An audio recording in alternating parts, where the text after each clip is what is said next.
Hello, everybody. Welcome to a special edition of the Frogs Insider podcast, brought to you, as always, by the Flying T Club. Today, we have the honor of being joined by TCU women's basketball player Maddie Scherr. Maddie is fresh out of practice, but was willing to take some time and jump on with us to talk TCU women's basketball, which is opening their season on Tuesday after a much anticipated offseason. Maddie, how are you doing today? I'm doing good. I'm excited, getting ready. Yeah, so you just got out of practice. I imagine one of your last, probably one or two practices before the season opener Tuesday night against Houston Christian. As you kind of build up to getting to play an actual game in front of the fan base, where are you at personally with your excitement level, and how is the team feeling? Yeah, I'm very excited, just like the rest of the girls. It's always a long preseason when you're just playing each other and you're kind of sick of playing each other. So we're ready to go out there and especially in front of a crowd and get to see our fans and just kind of start the season off great. So. Well, I know the fan base is really excited for this version of TCU basketball. So many of you come from such unique backgrounds and kind of long journeys to get to Fort Worth. You were a top 20 recruit out of high school, being recruited during the COVID time. I'm sure it was an interesting experience. Ended up going to Oregon. I would imagine Mark Campbell had quite a bit to do with that recruitment. How did you end up going to the West Coast and joining that Oregon program? And again, an Oregon program that had a lot of national attention at that time, thanks to Sabrina Ionescu and a bunch of other great players. What brought you to Oregon, and what was it specifically about maybe Coach Campbell that helped you make that choice? Yeah, like you said, Coach Campbell was definitely a huge part in it. A lot of things that how this system is run is pretty similar to here as it is at Oregon. It's a very family feel. You're very comfortable. I think coming out of high school, that was one of my main things is I wanted to feel comfortable, especially going so far away from home at the time for me during COVID was really hard. But um, I think specifically, Mark does great with the type of girls that he recruits, especially, and it really just becomes easy to become a family. And some of the girls that I went into Oregon with, I am like best friends with all of them still to this day. So that's also kind of a testament to the type of girls that they bring in. And then your journey brought you back to Kentucky, where you became a big time player on that program, someone whose numbers went up pretty much every year that you played. You started a lot of games in the SEC. Excuse me, how did getting that kind of playing experience and having that much put on your shoulders impact your development as a player? Yeah, I think it was, kind of you need to grow up immediately type of situation. Obviously, I'm from Kentucky, so I wanted to be close to home.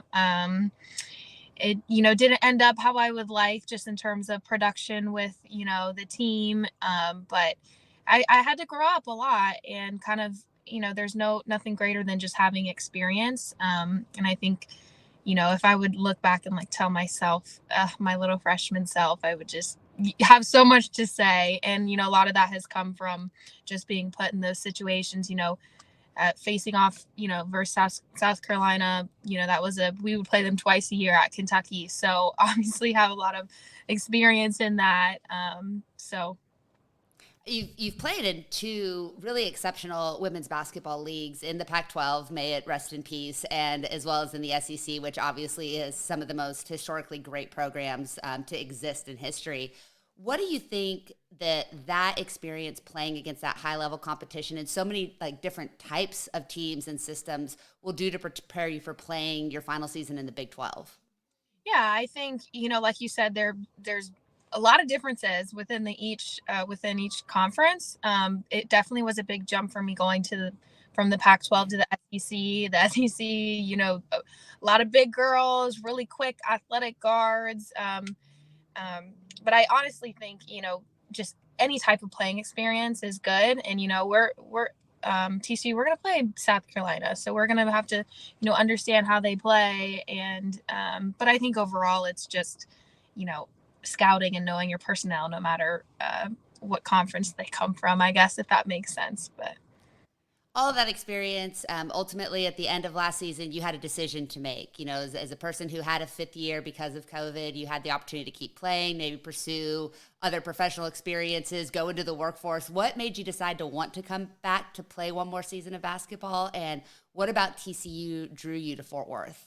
Yeah, so my time in Kentucky kind of ended just because, my coach had gotten let go, and coming to TCU was almost like not restarting for me because of the relationship that I have with Coach Campbell and the entire staff. I mean, every single person on the staff I already knew.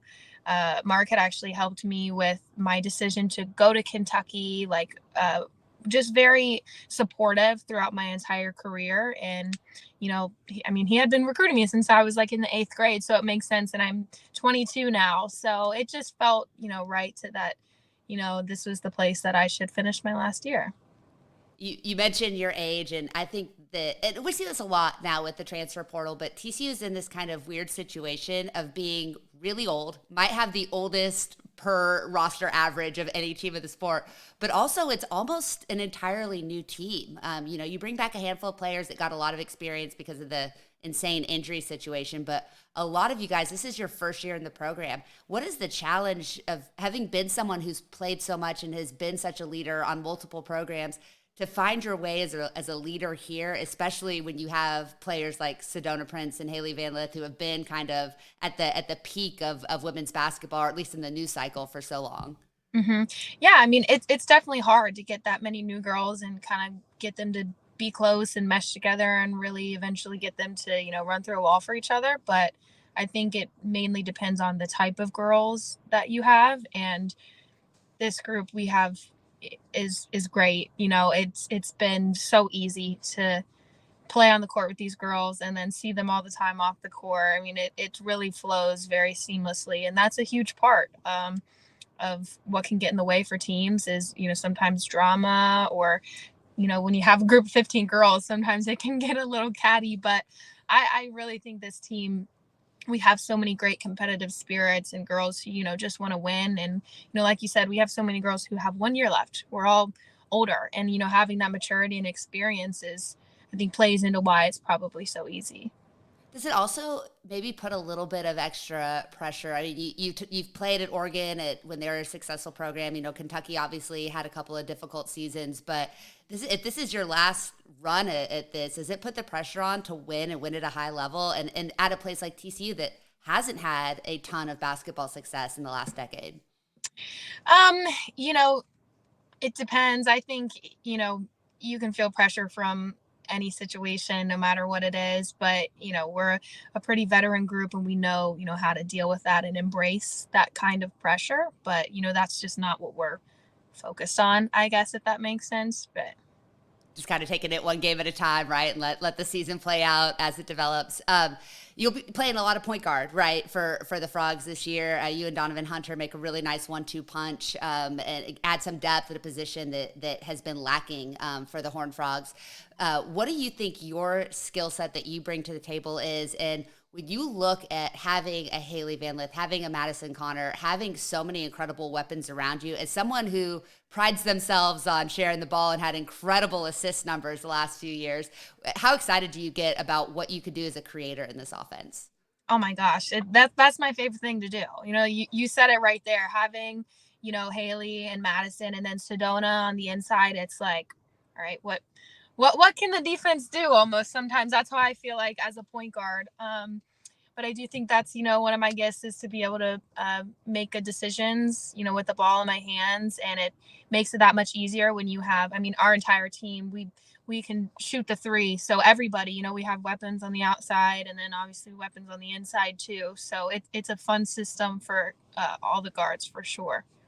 What do you expect to see from this team on Tuesday night in the season opener? Fans are coming to support you guys. What kind of offense are they expect? What kind of intensity on the defensive end? What are you guys going to be showing out for the fans this week? Oh man, just a lot of fun. I think it's just going to be a great night. Everyone's excited and pumped up. But you can surely expect a team that's going to play really hard and be super competitive. So And I think that's what everybody's kind of looking forward to. I was out at Dickey's on Friday night to watch the men play Arkansas, and the competitiveness and the fire. And you can see, and Coach Campbell was actually right behind me as I was taking photos on the baseline, and listening to him get so fired up at the diving on the floor for the balls, at getting a tough rebound. I very rarely heard him react to somebody making a shot, but you could tell he really drills the details. How competitive and physical of your practices been, and how much does that kind of, like you said, you guys are sick of hitting each other at this point, but how does that kind of build that camaraderie and that attitude too? Yeah, I mean, it's so encouraging to be a part of and see, being someone who's super competitive myself, being able to kind of, go to war with and against my teammates, because I know, when we have a different opponent, they're going to go even harder for me. So just that combination is great. And like you said, Coach Campbell really pays attention to all the details, and he puts together a team that plays well together and doesn't, ignore any details of the game. Every part is so important, and I think that's what makes this team so special. I think kind of as we wrap things up here, I think it's interesting when being an athlete at a university can be kind of isolating. You can definitely live in your bubble. And when you go to a bigger public university and there's, 10, 20, 30, 40,000 people on campus, it can be easy to just kind of do your thing. TCU is really small, and I imagine walking around campus, like maybe you get a little bit more recognized. People know who you are. You're gonna get people stopping to talk to you a little bit more. What is the feel? You talked about the family feel within the program. Have you taken from the family feel within the TCU community? Yeah, I actually didn't know how little students there were here until I kind of, classes started. I'm like, there's not that many people walking around. I wonder why that is. But yeah, like you said, kind of having a smaller school, it kind of plays into that family aspect. Everyone that I've met from the university, whether it's, some type of fans that come to practice or whatever it may be, everyone is so kind and caring and just super supporters of the program and are so excited, which just fuels our excitement as well. And then my last question, I asked Una and Donovan when we had media availability earlier this week. I'm going to ask you the same thing. Give me your 30-second elevator pitch of why folks should be jumping on the TCU women's basketball bandwagon now. Oh, man. I know, put you on the spot. I'm sorry. I should give you some time here to think through this a little bit.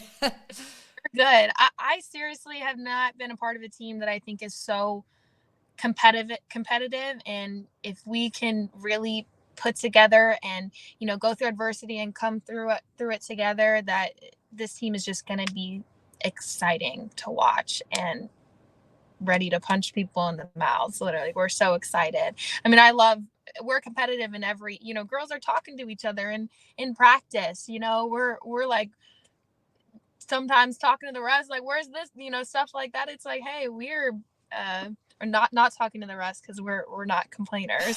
Of course not, never. Yes. But yeah, I'd say that's my pitch. Una called you guys the Showtime Frogs, which I thought could be a very fun nickname for this group. I imagine that you guys will get up and down the court. It'll be a fun, exciting style to play. And I've been telling people all week, like, if you are not getting on board now, you better hurry because the seats are filling up fast. I think this has a chance to be a really special season for you guys. And I know a lot of TCU fans are excited to get started. So Tuesday night, Schulmeyer Arena has a chance to be the start of something really special. Maddie, thank you so much for your time this afternoon, and we look forward to watching you on the court. Thank you. Thanks for having me.